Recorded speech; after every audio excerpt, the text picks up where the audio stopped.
You are searching for a signal in the noise. In your career, your health, your relationships, you look for the logic, the reason, the pattern that will finally make it all make sense. But the more you analyze the pieces, the more the whole eludes you. You believe reality is a puzzle to be solved. But what if it's not a puzzle? What if it's a song, and you've only been reading the lyrics without hearing the music? This story contains a revelation. It will reveal a single, universal pattern, a hidden geometric key that, once seen, will shift your perception forever. It is the master pattern, the source code of creation. Once you see it, the chaos will resolve into coherence, and reality will have no choice but to reveal its secrets to you. Elara lived in a world of beautiful, predictable patterns. At 35, she was a senior data analyst for a global market research firm, a woman whose entire life was a testament to the power of finding the signal in the noise.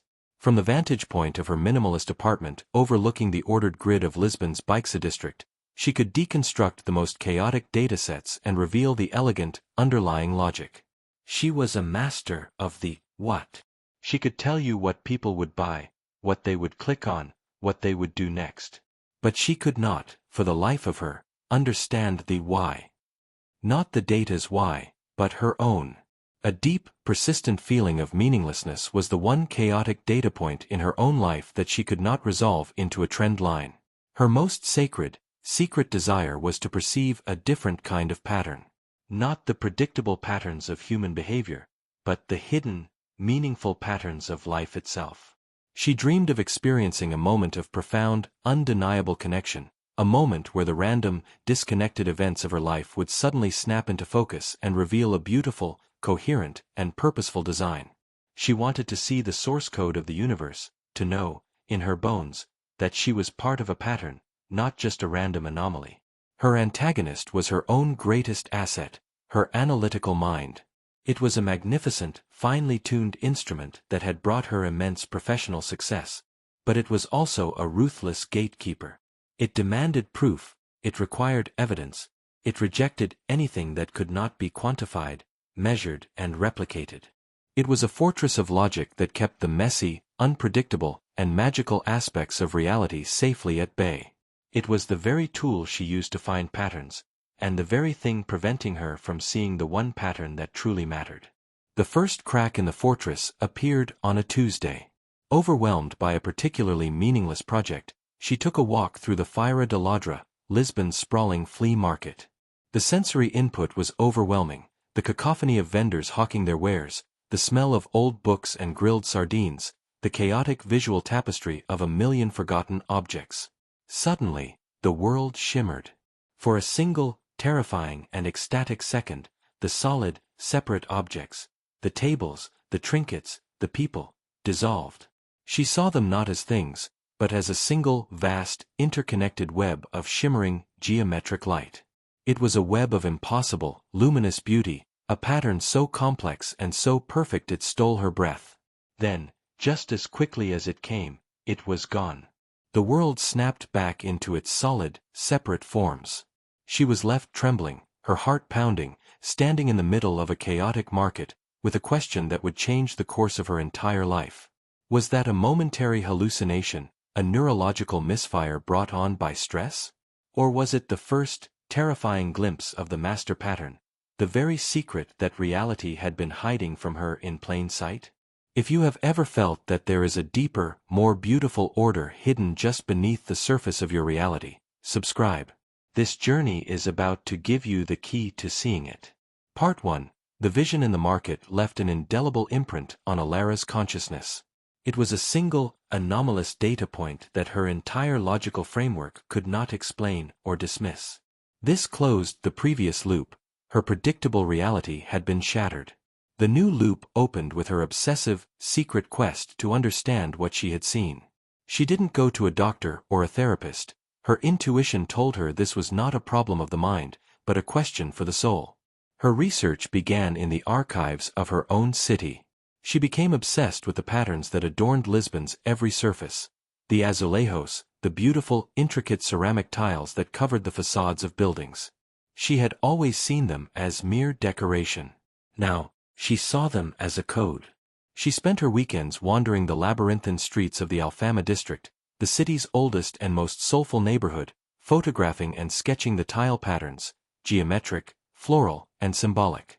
Her search led her to a place that was not on any tourist map. Tucked away in a crumbling, vine-covered alley was a small, dusty workshop, its entrance marked only by the faint, rhythmic sound of a chisel on stone. The sign above the door was a single, beautifully rendered tile of a six-petaled flower. Inside, the air was cool and thick with the smell of clay dust and turpentine. The walls were lined with shelves holding pigments in glass jars, ancient-looking tools, and tiles in every stage of creation.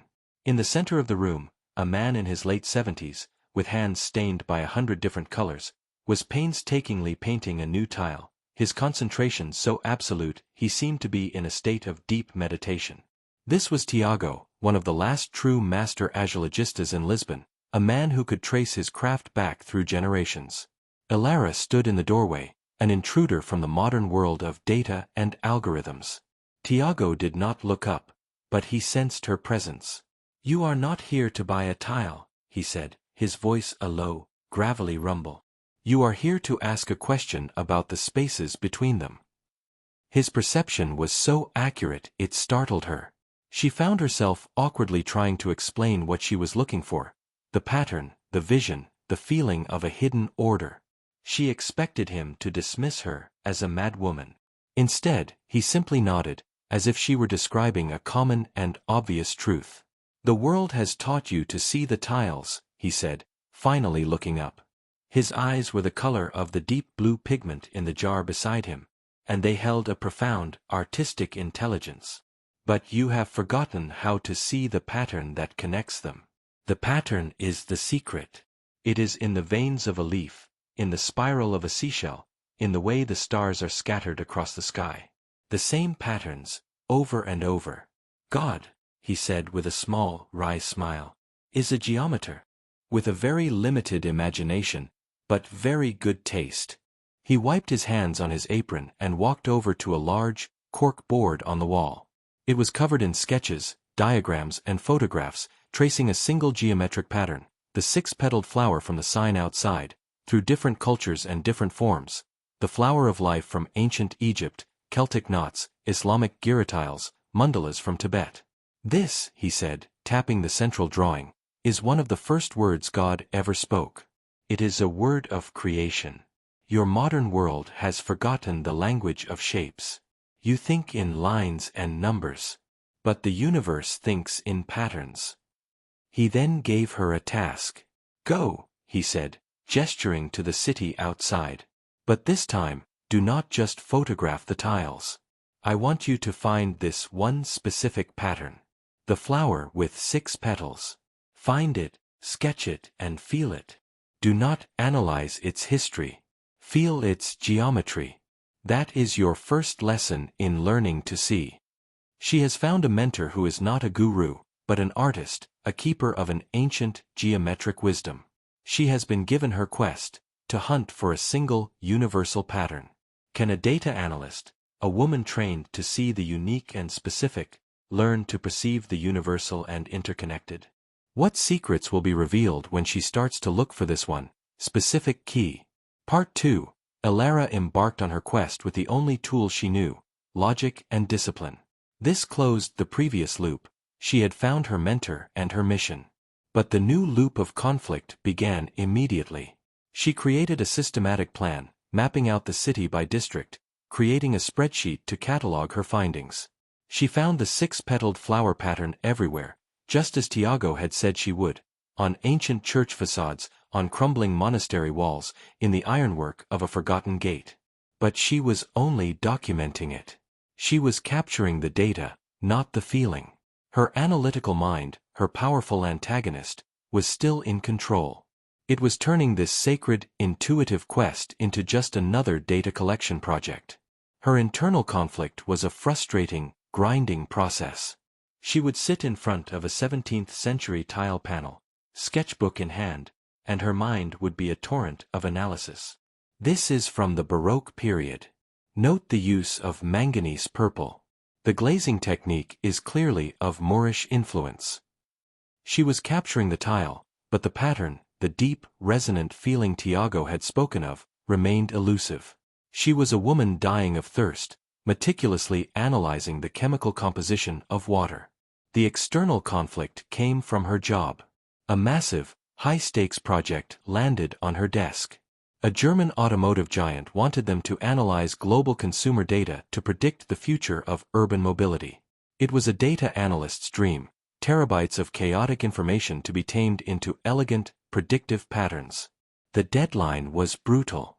Her boss, a sharp, no-nonsense woman named Ines, expected her full, undivided attention. "Elara, this is the project that will make our careers," Ines said, her voice radiating an energy of pure, linear ambition. "I need your head in the game, 100%. The project was a powerful gravitational force, pulling her back into her old reality, a world that rewarded the very mental habits she was trying to transcend. She found herself working late nights, her mind saturated with spreadsheets and algorithms, her sacred quest for the pattern relegated to stolen moments on her lunch break. She was living in two separate, warring realities. She confessed her deep frustration to Tiago. "I can't feel it," she said, her voice full of the familiar despair of failure. "I see the shape, but I can't feel the geometry. It's just decoration." Tiago was grinding lapis lazuli into a fine powder, a patient, rhythmic process.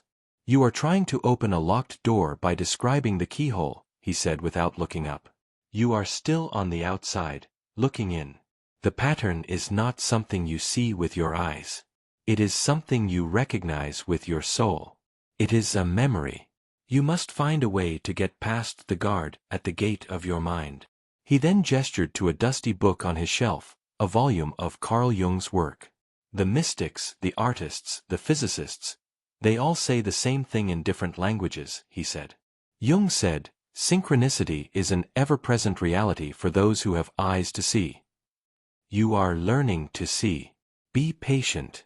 The guard will fall asleep when he gets bored." She is trapped between the demands of her logical world and the frustrations of her intuitive quest. The guard at the gate of her mind is vigilant. How can she possibly bypass this powerful internal gatekeeper and have a direct experience of the pattern's true meaning? What will it take to finally move from seeing the shape to feeling the reality? Part 3. Elara's life became a high-wire act, balancing the crushing demands of the automotive project with her increasingly obsessive search. The deadline for the project was a constant, ticking clock, a linear pressure that was the antithesis of the timeless, cyclical world of the patterns she was seeking. A new, powerful subtrauma began to unfold. The six-petaled flower pattern, the one she was hunting on the walls of the city, started to appear in the most impossible, unexpected places. It began subtly. One morning, she was stirring the foam on her galeo, her morning coffee, and she saw the pattern emerge for a fleeting second in the swirl of the milk. She dismissed it as a coincidence.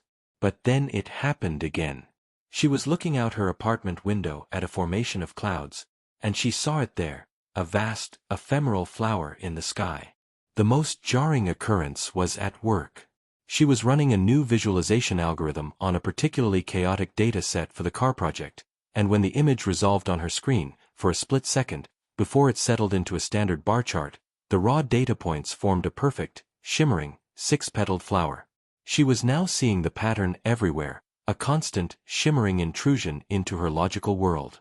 It felt like the universe was trying to get her attention, leaving clues for her in the most mundane of places. Her analytical mind, the guard at the gate, was beginning to lose its grip. It could not explain these occurrences. It tried to label them as apophenia, the tendency to perceive meaningful connections between unrelated things. But her heart, her intuition, knew it was something more. This subtrauma was interwoven with her deepening, silent mentorship with Tiago. She would bring him her sketches, and now she would also tell him about these strange synchronicities. He would just nod, a small, knowing smile on his face. He never gave her an answer. He would just hand her a new tool, a compass, a piece of charcoal, and give her a new task. "Now, do not just sketch the pattern," he told her one afternoon. "Construct it. Feel the perfect mathematical grace as you draw the circles. Let your hand teach your mind. The pressure from her boss, Ines, was becoming unbearable. Elara, the Germans are flying in for a preliminary presentation in 2 weeks. We need a breakthrough, a core insight. Where is your signal in the noise? Elara had no breakthrough. The data was a tangled, chaotic mess, and her mind, usually so adept at finding the trendline, was now seeing flowers in the code. She was caught in the doorway between two worlds, and both were demanding an answer. The pattern is no longer just a historical artifact, it is a living, breathing presence in her life. The synchronicities are becoming too loud to ignore. But what do they mean? Is this the key to the breakthrough her boss is demanding, or is it a sign that she is losing her grip on reality entirely? Part 4. The night before the preliminary presentation to the German executives was a night of quiet desperation.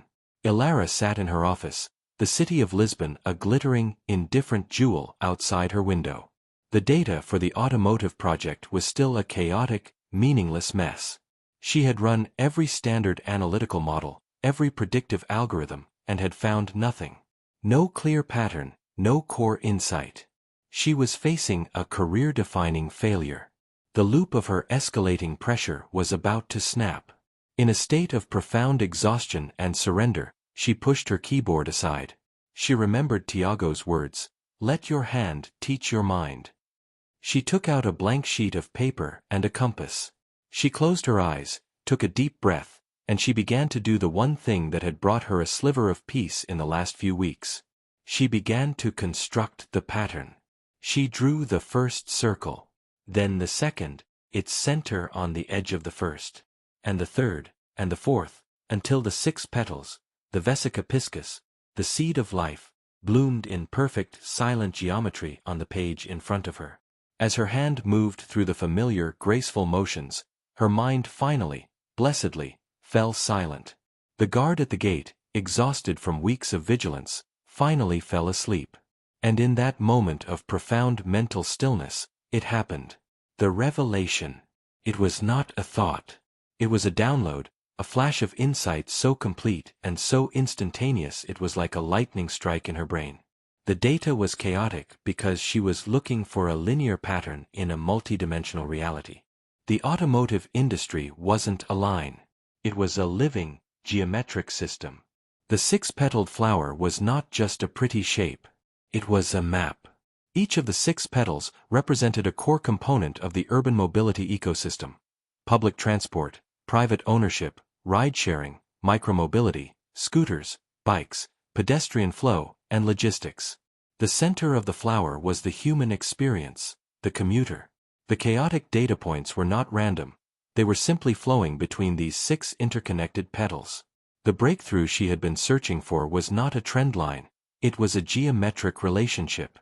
She turned to her computer, her hands flying across the keyboard, her heart pounding with a new, electric energy. She began to write a new kind of algorithm, not based on linear regression, but on the geometric principles of the pattern. She fed the chaotic data into her new, flower-shaped model. The result that appeared on her screen was breathtaking. The chaos resolved. Not into a simple line, but into a beautiful, dynamic, pulsating geometric pattern, a living mandala of the city's movement. It was the most profound, the most elegant, and the most truthful piece of data analysis she had ever performed. She had not found a signal in the noise. She had discovered the geometry of the noise itself. A quote from the physicist David Bohm, which Tiago had shown her, became her living reality. The implicate order is the enfolded source from which the explicate order of the world unfolds. She had seen the implicate order, and it was a flower. She has had her quantum alignment experience. She has seen the pattern. She has used it to create a work of genius. But this is a truth that transcends data. How will she explain this mystical, geometric revelation to a boardroom of hyper-rational German automotive executives? This moment of profound, pattern-based insight has unlocked something for you? Subscribe for more stories that reveal the hidden geometry of your own reality. Part 5. The next morning, Elara walked into the boardroom a different woman. The frantic, anxious energy was gone, replaced by a quiet, unshakable confidence. The previous loop closed. She had her breakthrough. Now, she had to face the consequences of her new perception. She stood before her boss Ines and the three stone-faced German executives. She did not start with charts and graphs. She started with a single, elegant image of the six-petaled flower pattern projected on the massive screen behind her. She told them about the ancient geometry, about how it was a universal symbol of creation and interconnectedness. She could see the skepticism and impatience growing on their faces. Then, she showed them their own data, visualized through her new algorithm. She showed them the living, breathing mandala of urban mobility. She didn't just present the data, she interpreted it in a revolutionary new way. "You have been trying to win a linear race," she explained, her voice calm and clear. "You have been trying to make your petal, private car ownership, bigger than all the others. But you are asking the wrong question. The pattern shows us that the system is not a race. It is a dance. The future is not in dominating the system, but in creating the most harmonious relationship between all six petals, with the human experience at the center. Your company should not be asking, how can we sell more cars? You should be asking, how can we become the most valuable and integrated partner in the entire dance of urban mobility?" There was a long, stunned silence in the room. She had not given them a data analysis. She had given them a new philosophy. She had shown them the soul of their own system. The oldest of the German executives, the chairman of the board, who had not said a word, finally leaned forward. He did not look at the screen. He looked at Elara. "In 30 years, he said, his voice a low, thoughtful rumble, "I have seen 1,000 presentations about the future. They all show me straight lines. You are the first person who has shown me the circle. Tell me more." The consequences of that meeting were seismic. The German firm didn't just hire her company for the project. They created a new, multi-million euro, integrated mobility division and asked Elara to co-lead it, in partnership with her firm. Her career did not just advance. It quantum leaped into a new dimension. But the more profound consequence was internal. She no longer just saw the pattern in the data, she saw it everywhere, in everything. The world had become a constant, shimmering, and beautiful display of interconnected geometric harmony. The feeling of meaninglessness was gone, replaced by a profound and joyful sense of her own perfect place within the grand, universal design. She has succeeded beyond her wildest dreams, her new perception validated on the biggest stage. But this new way of seeing is a powerful and potentially overwhelming gift. How does one live a normal life when you can see the source code of the universe in a cup of coffee? Part 6. The months following the presentation were a whirlwind of activity. Elara was now leading a massive international project, and she was doing it from her new, pattern-based consciousness. This was the ultimate test, the one promised in the last chapter, to integrate this profound, mystical perception into the day-to-day reality of running a high-stakes corporate division. The initial challenge was translating her intuitive, geometric insights into a language her team of brilliant but highly linear engineers and analysts could understand. There were moments of intense frustration. She would see the elegant solution to a complex logistics problem as a shift in the geometric pattern, but she struggled to articulate the step-by-step logic to get there. This was her dark night of the soul as a leader. The temptation to revert to her old methods, to speak the familiar language of spreadsheets and data points, was strong. The ghost of her analytical mind whispered that she was a fraud, a mystic pretending to be a strategist, and that she would soon be exposed. She consolidated her growth by developing a new, hybrid methodology. She did not abandon her analytical skills, she integrated them. She worked with a gifted software developer to create a new kind of data visualization tool, one based on her mandala model. It became a bridge between her intuitive perception and her team's analytical minds. They could now literally see the patterns she was talking about. It was a tool that honored both the servant and the gift. She also made her practice with Tiago a non-negotiable part of her life. No matter how busy she was, she would spend her Saturday mornings in his dusty, quiet studio, not just sketching, but learning the physical craft of making tiles. The slow, patient, and deeply embodied work of mixing pigments, of painting the intricate lines, kept her grounded. It was a constant reminder that the beautiful, abstract patterns had their roots in the real, tangible, and earthy world. She was learning to be both the mystic and the maker.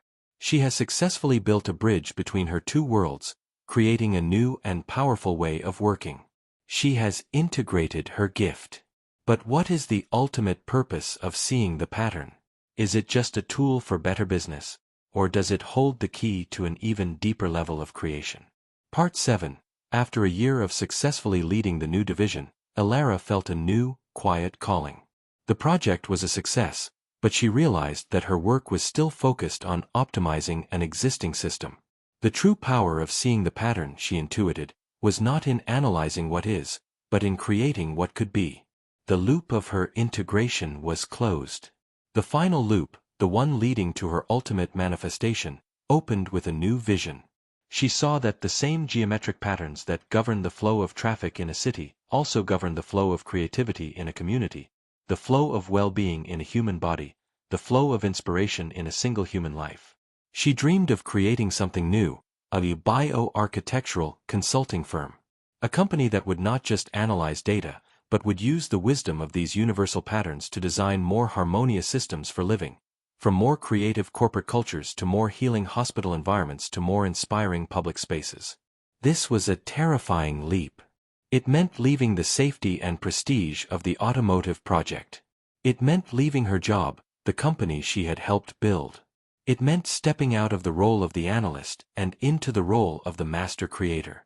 She prepared for this leap not with a business plan, but with a final project with Tiago. She told him of her vision. He nodded, his eyes full of a deep, ancient understanding.